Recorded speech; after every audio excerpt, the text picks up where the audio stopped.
ഇപ്പൊ കിട്ടും.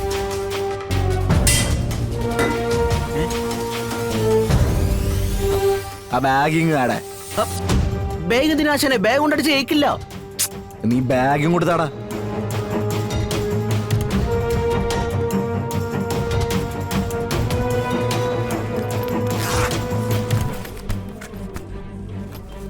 മൂത്തോട്ടിക്ക് എത്ര വയസ്സായി? 6 വയസ്സ്. അയ്യോ, ഇപ്പൊ തന്നെ ഞാൻ ഒരുപാട് തരാനുണ്ട്. പിന്നെയും അതെല്ലാം തരണം. ആദ്യം കുട്ടിയുടെ അസുഖം മാറട്ടെ. ആശാനെ ചുമ്മാരടാ.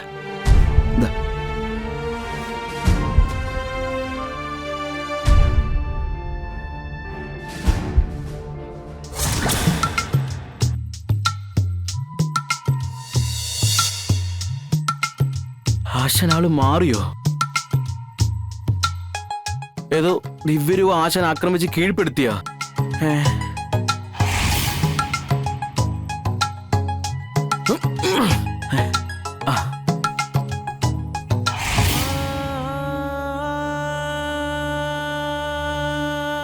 ശരി, താൻ പൈസ ആകുമ്പോ വിളിക്ക്. ആശാന് ഇത് എന്താ പറ്റേ? ആശാൻ ഇവനെ തല്ലിക്കൊല്ലുന്ന ഞാൻ കരുതിയത്. ഇവനെ തല്ലിക്കൊന്ന നമുക്ക് നമ്മുടെ പണം കിട്ടുമോ?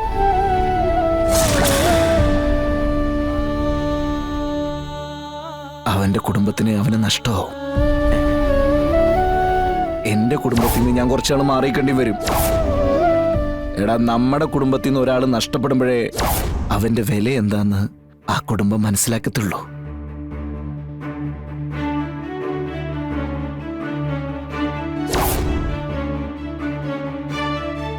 അക്രമം കാണിക്കാൻ എളുപ്പമാണ് മക്കളെ. പക്ഷെ അത് പിന്നെ പരിഹരിക്കാൻ നമ്മള് ഒരുപാട് കഷ്ടപ്പെടേണ്ടി വരും.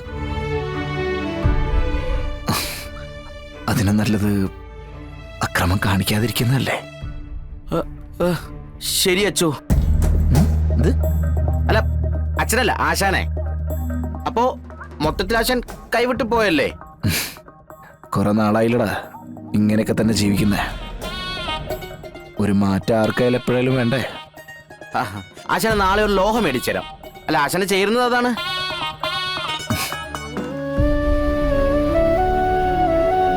തന്റെ കുട്ടിയുടെ അസുഖം മാറട്ടെ.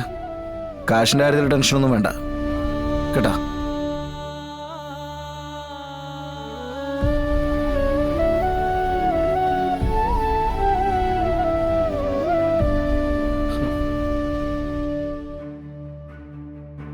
ആശാനെ,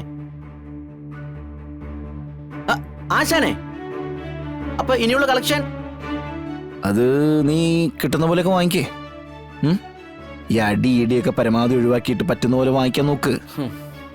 ഇനിയിപ്പോ പറ്റുന്നില്ലെങ്കിൽ മുട കാണിക്കുന്നതിന് മുന്നിൽ മാത്രം നമുക്ക് നമ്മുടെ മുട എടുക്കാം.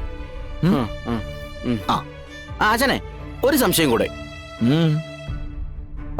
ഏതാണ് ആശാന ആ പെണ്ണ്? ഏത് പെണ്ണ്? അല്ല, ആശാനെ കുറച്ചു മുമ്പേ വിളിച്ച ആ പെണ്ണേ. അല്ല, അഖിലിനെ ഞാനും കേട്ടായിരുന്നേ. അത് നേരത്തെ വിളിച്ചതാ. അതിന്റെ ഒരു സുഹൃത്താ. അതേത് സുഹൃത്ത്? അങ്ങനെ ഒരു പെൺ സുഹൃത്തിന്റെ കാര്യം ആശാന്റെ അടുത്ത് പറഞ്ഞിട്ടില്ലല്ലോ. അങ്ങനെ ഒരു സുഹൃത്തുണ്ട്. അതൊക്കെ നീ വഴിയേ അറിഞ്ഞോളൂ. അപ്പോഴേ ബാക്കി കാര്യങ്ങളൊക്കെ നീ ഇപ്പോ ഹാൻഡിൽ ചെയ്തോണം കേട്ടാ.